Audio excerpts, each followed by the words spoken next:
اقسام الملک باعتبار السقوط وعدمه، یعنی ملکیت کی تقسیم اعتبار ساکت ہونا، ضائع ہونا، ختم ہونا، وعدمه اور برقرار رہنا، یعنی اس کا مخالف سقوط نہ ہونا۔ ینقسم الملک، جو ملکیت ہے وہ تقسیم ہوتی ہے باعتبار احتمال السقوط وعدمه الی نوعین ہما، دو قسموں میں تقسیم کیا جاتا ہے اس اعتبار سے۔ الملک المستقر، وہ ملکیت جو مستقر ہوتی ہے، برقرار ہوتی ہے، موجود ہوتی ہے۔ الذی لا یحتمل السقوط، جس میں سقوط نہیں ہوتا، یحتمل یعنی واقع ہونا، احتمال ہونا یا اٹھانا۔ بتلف المحل، بتلف المحل جو ہے تلف کا معنی وہی ضائع ہونا ہے، ختم ہونا ہے، لیکن ہم یہ مان لیں گے کہ محل کے بدلنے سے یا تغیر ہونے سے وہ ملکیت ختم نہیں ہوتی۔ او تلف مقابلی ہی، یا ختم ہونا اس کے مقابلے میں، یعنی اس کا مقابلہ جو ہے کثمن المبیع، جس طرح مبیع کا قیمت ہے بعد القبض، قبضے کے بعد، یعنی مبیع آپ نے وہ چیز خرید لیا تو چیز جو ہے نا وہ اپنے قبضے میں لے لیا ہے تو ملکیت برقرار ہے، کیونکہ یہ ثمن کا متبادل ہے۔ والصداق، اور جو حق مہر ہے، مہر جو ہے بعد الدخول، دخول کے بعد، جماع یا مباشرت کے بعد، وہ مہر جو ہے وہ برقرار ہے، وہ ختم ہونے والا نہیں ہے، موجود ہوگا وہ ملکیت۔ اس کے بعد ہے والملک، و ملکیت غیر المستقر، جو کیا ہے مستقر نہیں ہے، موجود نہیں ہے، برقرار نہیں ہے۔ الذی یحتمل، جس میں احتمال ہوتا ہے، ذالک، اب مثال دیا گیا، احتمال کس کا ہوتا ہے؟ سقوط ہونے کا، نہیں ختم ہونے کا، زائل ہونے کا۔ کل اجرت، اب اجرت کا مثال دیا گیا ہے کہ یہ ملکیت غیر مستقر ہے۔ قبل استیفاء المنفعت، یعنی منفعہ اصول کرنے سے پہلے، یعنی منفعہ نہیں حاصل کیا جا سکتا ہے تو پھر وہ کیا ہے، حاصل نہیں ہوا ہے تو یہ کیا ہے، ملکیت غیر مستقر ہے۔ والثمن، اور جو قیمت ہے یا جو روپیہ ہے یا جو بھی چیز ہے، یعنی جو قیمت فلوس وغیرہ، قبل القبض المبیع، مبیع کے قبضہ ہونے سے پہلے ثمن جو ہے وہ کیا ہے، غیر مستقر ہے، کیونکہ مبیع کا قبضہ آپ نے نہیں لیا ہے تو ثمن کا تبادلہ ہوگا، آپ ثمن دیں گے، قیمت ادا کریں گے، اور مبیع جو ہے وہ قبضے میں لیں گے، تو جو آپ کے پاس ثمن ہے وہ ملکیت اب موجود نہیں ہے، برقرار نہیں ہے، یعنی ساکت ہونے والا ہے۔ تو اس اعتبار سے ملکیت کی تقسیم ہے۔ لب و لباب یہ ہے کہ جس چیز کا آپ کے پاس قبضہ ہے، آپ کے قبضے میں ہے، تو ملکیت مستقر ہے، موجود ہے، یا اس کے عوض میں، اس کے بدلے میں دوسرا چیز لیا جائے اور وہ بھی آپ کے قبضے میں ہے تو یہ ملکیت مستقر ہے۔ اور وہ چیز جو آپ دینے والے ہیں، آپ سے قبضے سے جانے والا ہے، یا وہ چیز جو آپ کے قبضے میں آیا نہیں ہے تو یہ ملکیت غیر مستقر ہے۔ اس کے بعد اسباب الملک، ملکیت کے اسباب۔ للملک اسباب التي تؤدي الى تحقیقی، اب اس کے تحقیق کے مطابق اسباب کی ملکیت جو ہے، ذکر ابن النجیم، ابن النجیم نے ذکر کیا ہے، فی الاشباہ، اشباہی اس کا کتاب کا نام ہے، ان اسباب الملک، جو ملکیت کے اسباب ہی، اب وہ بتائے جا رہے ہیں۔ المعاوضات المالیات، یعنی معاوضہ جو قیمت ہوتی ہے مالی، تو یہ ایک ملکیت کا کیا ہے، سبب ہے۔ والامہار، مہر کی جمع ہے، یعنی حق مہر۔ والخلع، اور خلع بھی ایک اسباب ملکیت میں سے ہے، کیونکہ اس میں کیا ہوتا ہے، قیمت لی جاتی ہے۔ والمیراث، اور میراث۔ والہبات والصدقات، والوصایا، اور وصیت بھی ہے، والوقف بھی ہے، غنیمہ بھی ہے، والاستلاء بھی ہے، علی المباح، یعنی چیز قبضے میں لینا جو غیر ملکیت ہے، جس طرح مثال ہے احیاء المواد، یعنی جو بنجر زمین ہے، مواد یعنی مردہ زمین ہے، اس کو آباد کرنا۔ اور اس کے بعد ہے وتملک اللقطہ بشرطہ، اور ملکیت حاصل کرنا جو لقطہ ہے، یعنی گری ہوئی چیز شروط کے ساتھ۔ اور اس کے بعد ہے ودیۃ القتیل، جو مقتول قتل کیا گیا ہے اس کا دیت۔ یملکہ اولا، وہ مالک بن جاتا ہے پہلے اس کا، ثم تنتقل الی الورثۃ، اور پھر وہ وارث میں منتقل ہو جاتا ہے، یعنی وارث پھر اصل مالک بن جاتا ہے، تو یہ بھی ایک سبب ہے۔ ومنہا، اور ان میں سے العرۃ، اگر ہرہ غین کے زیر کے ساتھ پڑھا جائے، یعنی کسرہ پڑھا جائے تو اس سے مراد جو ہے اچانک مراد ہے، بے خبری مراد ہے، العلم مراد ہے۔ لیکن اگر العرۃ پڑھا جائے، عین پر ضمہ پڑھا جائے، تو اس کے کئی معنی ہیں۔ ایک معنی تو یہ ہے کہ مہینے کا پہلا دن، چمک کو بھی کہتے، سفیدی کو بھی کہتے، لیکن یہاں جو مراد ہے وہ کیا ہے؟ سید، یعنی جو بزرگ ہے، بڑا ہے وہ، اور جو بڑا بزرگ ہے یملکھا، وہ مالک بن جاتا ہے اس کا، الجنین یعنی بچے کا، فطور سعنو پھر وہ کیا، وہ وراثت ہو جاتی ہے، یعنی جو جنین کی ملکیت ہے اس کا پہلا بڑا جو ہے وہ مالک ہو جاتا ہے۔ اب آخری جو دو جملے ہیں یا دو جو اسباب بتائے گئے ہیں یہ ذرا سا مشکل ہیں، لیکن یہ ہے والعاصب، جو غاصب غصب کرنے والا ہے، یعنی جس نے ڈاکہ ڈالا ہے یا چوری کی ہے، یعنی غبن دو کے ذریعے مال لیا گیا ہے، جو بھی ہے غاصب زبردستی لیا گیا ہے،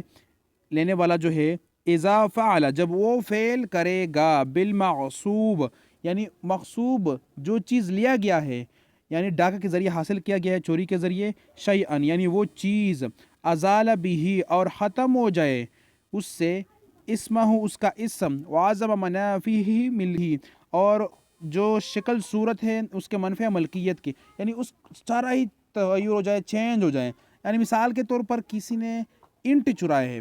مثال دیا جا رہا ہے، تو اس پہ تعمیر کر دیا، گھر بنا دیا، تو اس کا شکل صورت ہی تبدیل ہو گیا۔ یا دوسرا مثال یہ ہے کہ کسی نے مثال کے طور پر پلاسٹک چرایا ہے، تو اس کا سارا ہی شکل اور نوعیت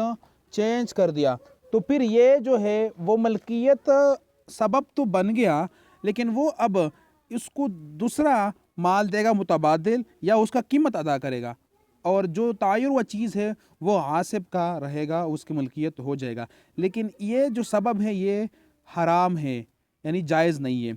اس کے بعد اگلا جو ہے وَإِذَا خَلَطَ الْمِثْلِ یعنی خلط ہو جائے، مکس ہو جائے، مثلی بمثلی، مثلی چیز کا مثلی چیز کے ساتھ، یعنی ایک جیسا چیز، مثال کے طور کسی کے انڈے ہے تو آپ کے انڈے کے ساتھ وہ خلط ہو گئے، بحیث لا یتمیز ملکہ یعنی وہ فرق نہیں کیا جا سکتا ہے اس کے ملکیت کا کہ یہ کس کا مال ہے، تو اس طرح چیز پھر کیا ہوگا، وہ آپ کا رہے گا، آپ نے اس کو قیمت ادا کرنا ہوگا یا اس کے رضا کے ساتھ لوٹانا ہوگا، لیکن یہ بھی ایک کیا ہے، سبب ہے۔ تو آخری دو جو ہے ذرا سے مشکل ہے، لیکن یہ بھی اسباب ہے ملکیت کے، لیکن کچھ ہوتے ہیں جائز اور کچھ ہوتے ہیں ناجائز، تو جو غصب والا ہے وہ ناجائز ہے۔ اور اس کے بعد ہے وَذَكَرَ الْحَسْكَفَ یہ الحسکفہ جو لکھا ہے، چار امام ہیں، انہوں نے وضاحت نہیں کی ہے، ایک قاضی گزرا ہے، اور ایک جو ہے احمد بن محمد بن علی الحسکفہ، وہ ابن الملا نام سے بھی مشہور ہے، یہ شافی مسلک ہے، اور ایک الحسکفہ شاعر ہے، اور یہاں پر جو ذکر کیا گیا ہے وہ ہے محمد بن علی بن محمد، حنفی مسلک کا ہے، دمشق میں اس کی وفات ہوئی ہے، اور وہ جو وفات ہے 1088 ہجری، اس میں یہ وفات ہو چکا ہے، اور جو مکمل نام ہے وہ ہے علاء الدین الحسکفہ۔ تو انہوں نے ذکر کیا ہے ان اسباب الملک ثلاثہ، تین کیا ہے وہ قسمیں ہیں ملکیت ہے، ناقل نقل ہونا یعنی ٹرانسفر ہونا ایک سے دوسرے میں ملکیت میں، مثال کے طور پر کل بئی ہے والہبہ، جو اس طرح بئی ہے اور ہبہ ہے، یعنی ایک سے ملکیت دوسرے میں منتقل ہو جاتی ہے، اور اس کے بعد والخلافت اور خلافت یعنی ایک کے بعد دوسرے کا آنا، مثال جو ہے کا ارث سن یعنی وراثت جو ہے وہ خلافت کا مثال ہے، اور اس کے بعد ہے وہ اصالتن اور جو اصل جو ہے یعنی جو ثابت قوی ہے وہ کیا ہے، وہو الاستیلاء اصطلاح ہے، یعنی وہ کیا ہے حقیقت بوضع الید یعنی کسی چیز پر ہاتھ رکھنا، قبضے میں لینا جو ہے ملکیت ہے، او حکمن یا حکمن جو کیا ہے بالتہیئتی، تہیئتی کا جو مراد ہے وہ یہ ہے کہ حاصل کرنا یا مقصد ہونا، کا نصب جس طرح نصب گاڑ دینا یا کڑا کر دینا، شبکہ جو ہے وہ جال کو کہتے ہیں، للصیدن شکار کے لیے، یعنی یہ بھی ایک اصطلاح کا ایک جوز ہے یا قسم ہے جس میں شکار کی نیت سے وہ شکبہ جال جو ہے وہ گاڑا جاتا ہے، اور خاص مقصد خاص طریقے کے مطابق وہ پھر حاصل کیا جاتے ہیں وہ ملکیت۔ تو یہ تین قسمیں ہیں، اور اس کے ساتھ چوتھا اگلا قسم بھی ہے، وہ ہے النمو۔ النمو کہتے ہیں بڑھوتری کو، نما جس میں بڑھوتری ہوتی ہے، یعنی گائے بیل انعام جتنے بھی کچھ ہے اس کے بچے پیدا ہوتے ہیں تو وہ بھی آپ کے ملکیت میں ہی آتے ہیں، اور تجارت میں بھی بڑھوتری ہوتی ہے تو وہ بھی آپ کی ملکیت میں ہے، تو یہ بھی ایک سبب ہے۔ اور دوسرا لفظ اس کے لیے استعمال ہوتا ہے التولد، یعنی اس میں اولاد پیدا ہو جانا یا بڑھ جانا، تو وہی مراد ہے، اور یہ النمو ذرا سا وسیع لفظ ہے۔ اس کے بعد ہے وذکر السیوطی نقلا عن الکفایۃ ان اسباب الملک ثمانیہ، کہ ملکیت کے جو اسباب ہے وہ 8 ہے، اس میں سے المیراث والمعاوضات یعنی معاوضہ جو عوض ہے، قیمت ہے، مالیہ ہے، والہبات والوصایا والوقف والعنیمہ والاحیاء والصدقات، تو یہ 8 انہوں نے ذکر کیا کہ یہ اسباب ہے۔ اب یہ 8 ہی جو ہے وہ 4 ہی میں فٹ ہوتے ہیں۔ قال ابن السبکی، وہ فرماتے ہیں وبقیت اسباب آخر، اور باقی بھی کچھ اسباب ہے، منہ ان میں سے ہے تملک اللقطۃ بشرطی ہی یا بشروطی ہی، شرط یعنی یہاں پر مفرد کا استعمال ہوا ہے، شرط کے ساتھ لقطہ کا ملکیت مالک ہو جانا، ومنہا دیت القتیل یملکها اولا ثم تنقل لوراثتہ علی الاصح، یعنی صحیح بات پھر یہی ہے نا مناسب کہ پھر وہ وراثت میں منتقل ہو جاتا ہے، پہلے اس کا مالک بن جاتا ہے۔ وَلِذَلِكَ يُوفَى مِنْهَا دین، اور ادا کرنا جو دین ہے، جو قرضہ ہے، تو جو اس کے پاس قرضہ ہے جو مقروض ہے وہ پھر مالک، پہلے تو مالک ہے لیکن وہ دوسرا پھر کیا ہو جاتا ہے، اصل کی طرف لوٹ جاتا ہے، تو یہ بھی ایک سبب ہے۔ وَمِنْهَا الجنین الاصح انہ یملک العرۃ، جو ہے وہ نہیں بولنا چاہیے کیونکہ اس کا معنی کہ اچانک بخبری، العرۃ بولنا چاہیے کہ عرہ جو سید ہے، بڑا بزرگ ہے، وہ مالک بن جاتا ہے جنین کا۔ اور منہا ان میں سے خالۃ العاصب المغصوب، یعنی جو حاسب ہے نا اور مغصوب بمالی ہی، اس کا خلط کر دینا، تعیر کر دینا، او بمال آخر یا دوسرے مال کے ساتھ، لا یتمیز فإنہ یوجب ملکہ، پھر وہ اس کی ملکیت بن جاتی ہے، لیکن اس میں تفصیل ہے کہ یہ حرام ہے، اور پھر جب تعیر ہو گیا یعنی فرق نہیں کیا جا سکتا ہے اور تمیز نہیں کیا جا سکتا ہے، تو آپ نے اس کی قیمت ادا کرنا ہوگا یا وغیرہ معاملات ہوں گے۔ اور منہا ان میں سے ہے الصحیح یہ ہے ان الضیف، جو مہمان ہے، یملک ما یأکلہ، وہ جو وہ کھا رہا ہے اس کا مالک ہے، وحل یا جو اس کے ہاتھوں کے درمیان جو انہوں نے پکڑا ہوا ہے، یا اس کے منہ میں جو ہے، یا بالاخذ جو انہوں نے لیا ہے، یا یہ او بالاسدراد، بالاسدراد یعنی جو انہوں نے نگل لیا ہے، کھا لیا ہے، یا تبین حصول الملک قبلہ، یعنی اس کے قبل کچھ دیر پہلے انہوں نے یہ کیا ملکیت حاصل کر دیا، اور یہ واضح ہو گیا۔ اوجہ، اور یہ اوجہ جو ہے اس کے کئی معنی ہیں، لیکن یہ جہلاً یعنی ایک صورت بن جاتی ہے اسباب کا ملکیت کا، جہت یعنی سائڈ کنارہ طرف، اور وجوہات بھی آ جاتے ہیں۔ اس کے بعد جو ہے القیود الوارد علی الملک، یعنی ملکیت پر قیود وارد ہوتے ہیں، لاگو ہوتے ہیں، اور ان میں سے قیود جو ہے وہ اسباب پر ہے، استعمال پر ہے، انتقال پر ہے، اور اس طرح وہ قیود جو ولی الامر کی طرف ہے، بادشاہ کی طرف ہے، حاکم کی طرف ہے۔ اب جو اسباب ہے ہم نے اس میں کچھ پڑھا ہے کہ جو عاصب کا مال ہے وہ کس طرح ہے، تو یہاں پر اس کو ممنوع قرار دیا گیا ہے، ناجائز قرار دیا گیا ہے۔ یہاں پر اولاً جو ہے وہ قیود جو لاگو ہوتے ہیں اسباب الملکیت پر، تو یہاں پر وہ قیود ظاہر کیے گئے ہیں کہ وہ اسباب جو ہے وہ کیا ہے، کسب الملک فی شریعت مقیدۃ، یعنی مقید کیا گیا ہے بأن تکون مشروع، کہ وہ شرعی ہے اور مطلق نہیں ہے کہ بس ہر طریقے سے آپ مال کمائیں، محرمات بھی ہے، حارم بھی، جس طرح سرقہ، چوری ہے، عصب ہے، استعلال ہے، وہی عصب آ گیا جو ہم نے ذکر کیا تھا، زبردستی لینا، اور